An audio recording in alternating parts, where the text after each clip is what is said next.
Hi everybody, and welcome back to The Importance of Being.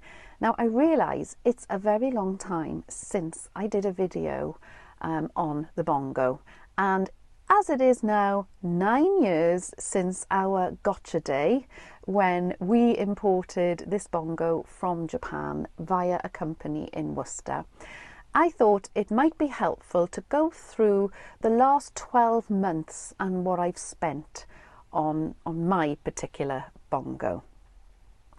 Now obviously the large upfront costs for me personally were done years ago, and that is on top of the cost of the actual Bongo.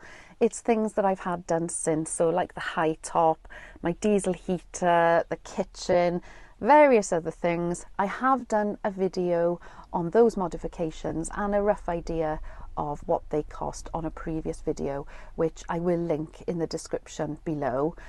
Bearing in mind those costs are quite rough because they were done quite a few years ago. But in the last 12 months, I haven't had anything extra special or any modifications. It's just been a flat year. So I thought it might be interesting for those of you who may be new to Bongo ownership, or maybe just thinking of buying one, just to have an idea of what the fixed costs are. For example, what I pay for insurance, road tax, etc. And I will list then a couple of the other things that clearly are not essential but that I tend to buy every year. And I'm sorry it's been so long since I've done a video, but I am still very much here. I did go through a wobble last year with a Bongo and was wondering, is it still worth it? Will I sell it? But here I am a year later, still very much in love with my Bongo. I am over that now. And I do have a few little bits of news about the coming year. But I will do a separate video on that. This one is going to be on the costs over the last 12 months. So without further ado, let's get into it. Okay, the first cost is road tax, and that for this particular Bongo is £325 for 12 months. Now you can spread the cost throughout the year. You can buy it in 2 instalments. I bite the bullet and pay upfront in April. I bought the van in October, and I think for the first couple of years I may have done the 6 months one, but now I suck it up and pay the full amount in April, which is quite painful.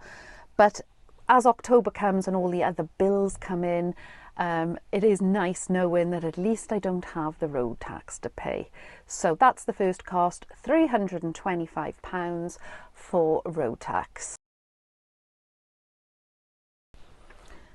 The second big cost is insurance.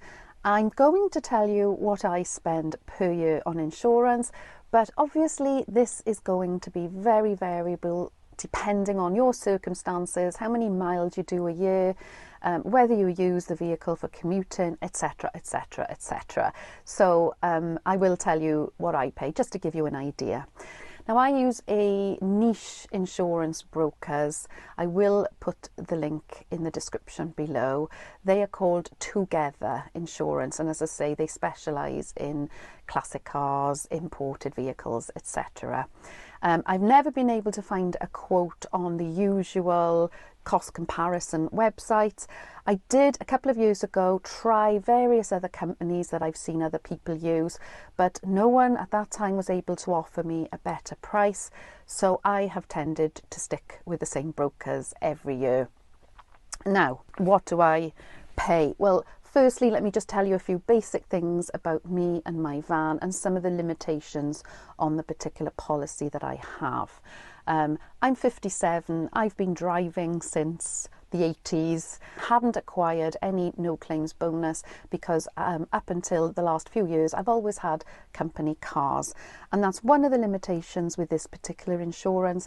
It does not accrue any no claims bonus. You can get, if you don't make a claim within 12 months, you can get evidence for that, but anyway, there is no claims bonus. Secondly, there is a limit on how many miles that I do a year, because clearly mine is registered on the DVLA as a camper van or motorhome, whichever it is, and so therefore it's a leisure vehicle. So it's not expected that I would do the sort of regular amount of miles. So initially they gave me 5,000 miles per year. Every year I've upped that. This year I've got 9,000 miles per year, which isn't a whole lot if you're planning on doing lots and lots of travelling. And I'm trying to do a little bit more travel this year. Last year, for example, I only did 4,000 miles in my van. So with the limitations I've talked about, the fact that it's only 9,000 miles per year, I can't use it for commuting, but I'm not working, so that's kind of fine for me. I really only use it for leisure and the odd little excursion to do shopping and things. It is a social, domestic and pleasure insurance, but does exclude commuting. So how much do I pay?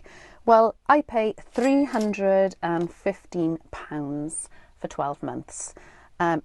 It hasn't really changed in the years I've owned the van. I don't know, obviously, like I said, it could be very different depending on your age, years driving, if you've had any claims in the past, and where you live and where you park the vehicle. But yeah, just as a guide, it's £315 for insurance. Another point, I did just allude to this earlier on, this Bongo, I had it converted and registered with the DVLA a number of years ago before all the changes and the difficulties now. So it is registered as a camper van. So I think that does reduce a little bit of the insurance. One point that's super important, if you do have any modifications done to your vehicle, please let your insurance company know. You know, if it does come to the unfortunate point where you do need to make a claim, there will be all sorts of ways to wriggle out if they can. And if you've had modifications done and it's not written on your policy, then you could be in trouble. So I ring mine and let them know whatever I've had done. As I said, I haven't really had any modifications this year, but even the diesel heater, I phone and let them know, because I'm just very paranoid of having to make a claim. Oh, touch wood, hopefully never. But just having anything that will make them say, sorry, you're not insured and we're not going to be paying you. With this insurance policy, I do have an excess on it of £200 as well, just to let you know that. Every year when I renew the insurance, it's a pretty straightforward process. They normally send me a letter in the post. I get texts as well saying your insurance is due for renewal, and based on what you had last year, this is what it's going to cost this year. And then I actually phone them up to pay, and then you have to send them in then your mileage declaration and your DVLA share codes for the driving licence for whoever's insured to drive it. On this vehicle, I'm insured and my husband Richard is.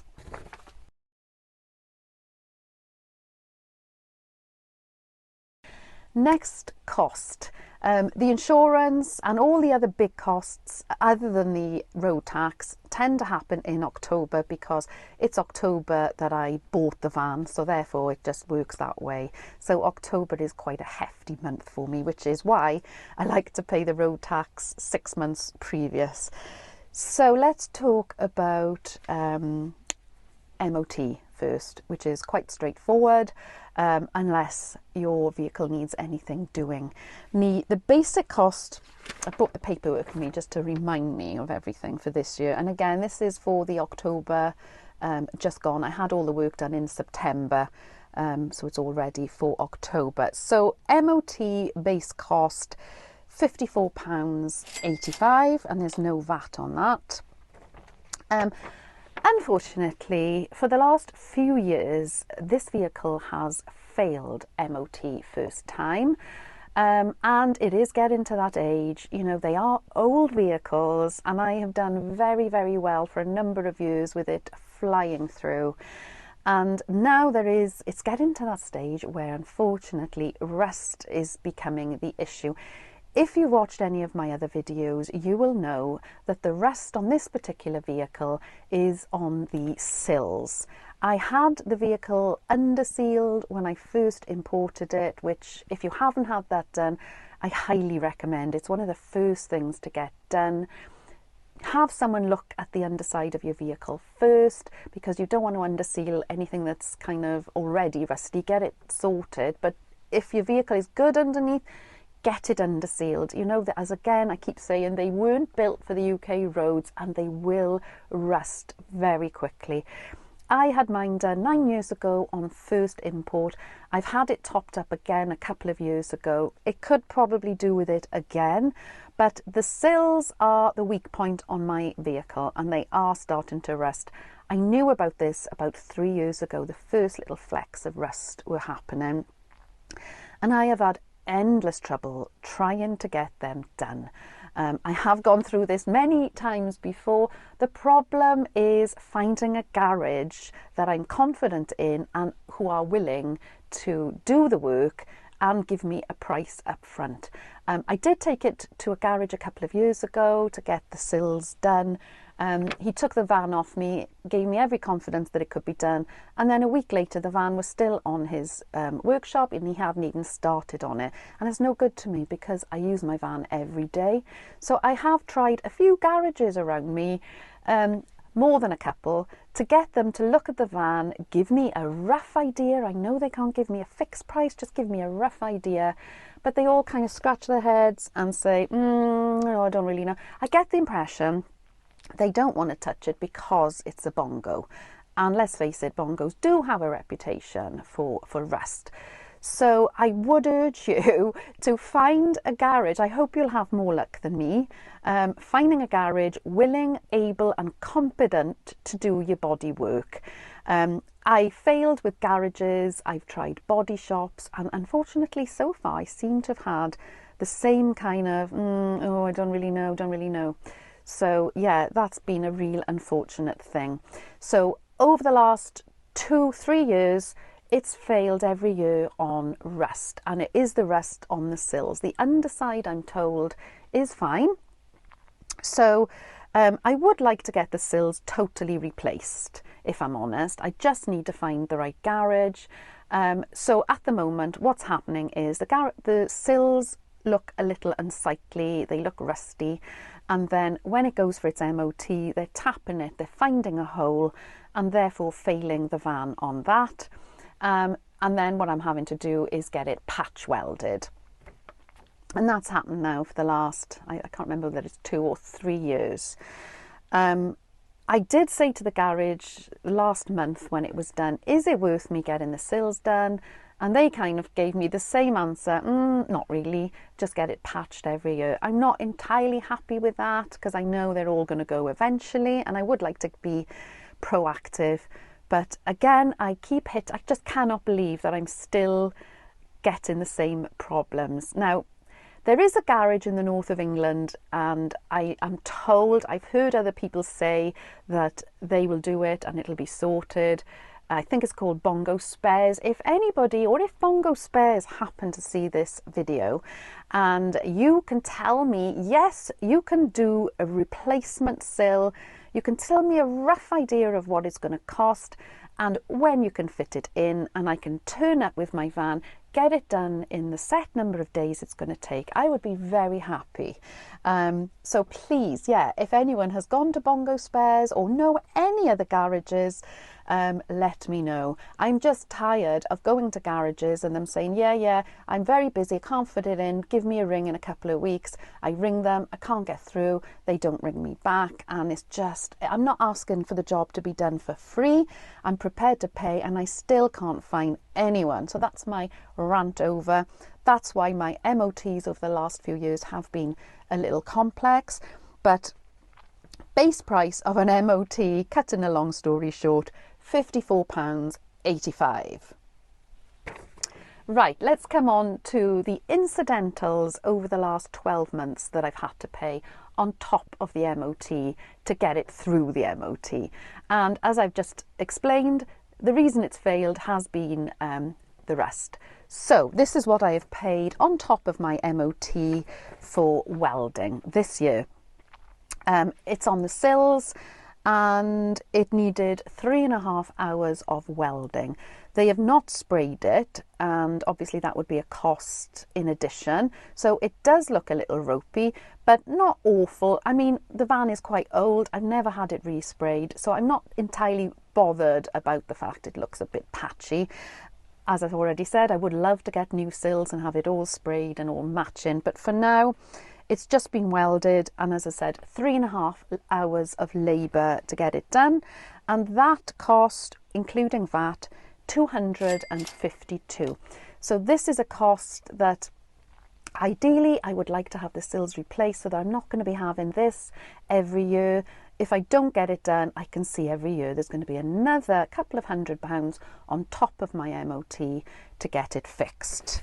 So that's the update on the rust. I will add a little video here so that you can see the sort of the areas of rust and the little patches that I've had done over the last 2 years. Now, I don't do a huge amount of miles in this Bongo. As I said, I think I only did 4,000 miles in the last year, but I still get the service done every year. As I said, I feel it's worth it because they are old vehicles, and I just think while they're doing the service they can hopefully pick up any obvious problems. So I had the service done the same time as the MOT at the same garage, and the base price for my service with all the parts like bulbs, filters, etc., oil, including VAT, was £194.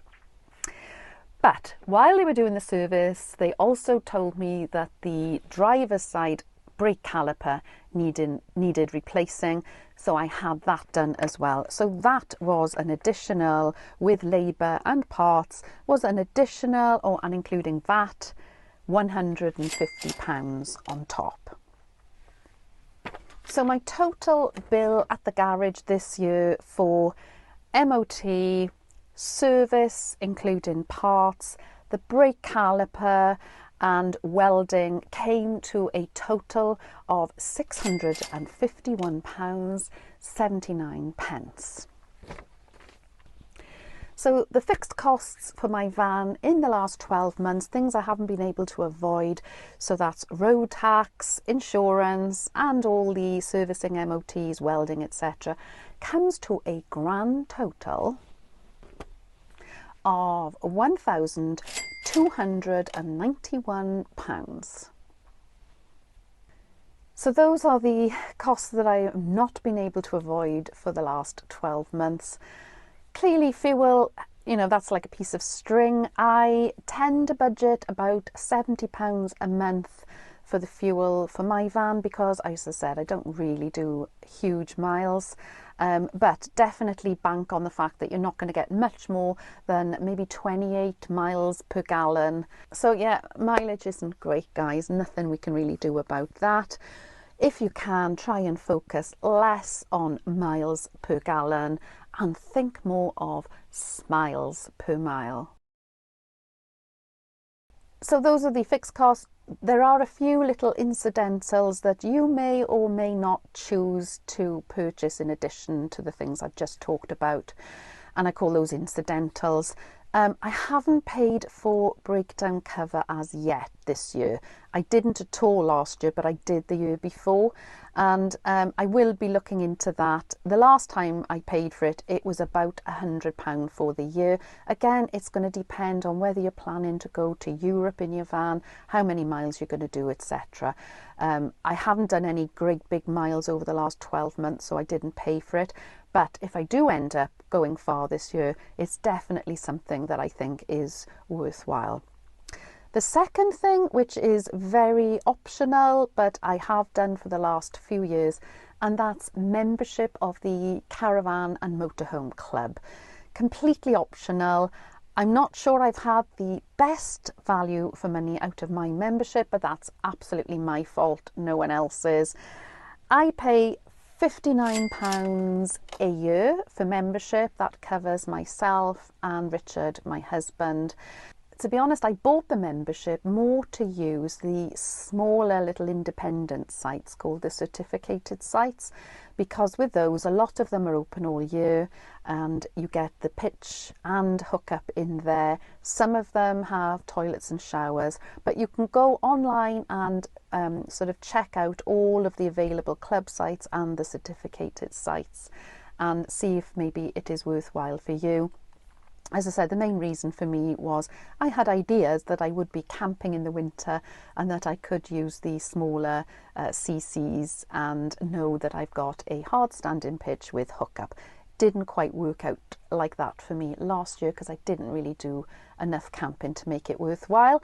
I have bought another year this year in June, so I've got another 12 months of options to use it.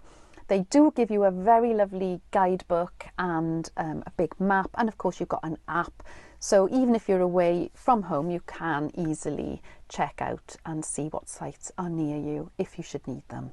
I hope this video has been useful for you.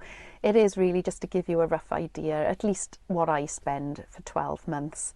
And I will be doing another video and I'm going to update you on things that have happened with us over the last 12 months and what I'll be doing going forward. And I am giving myself a challenge in terms of video content on this channel, but I'll tell you more about that on the next video, so please do stick around, and if you haven't already, please consider subscribing, and I will see you very soon on the next video. Take care, everyone.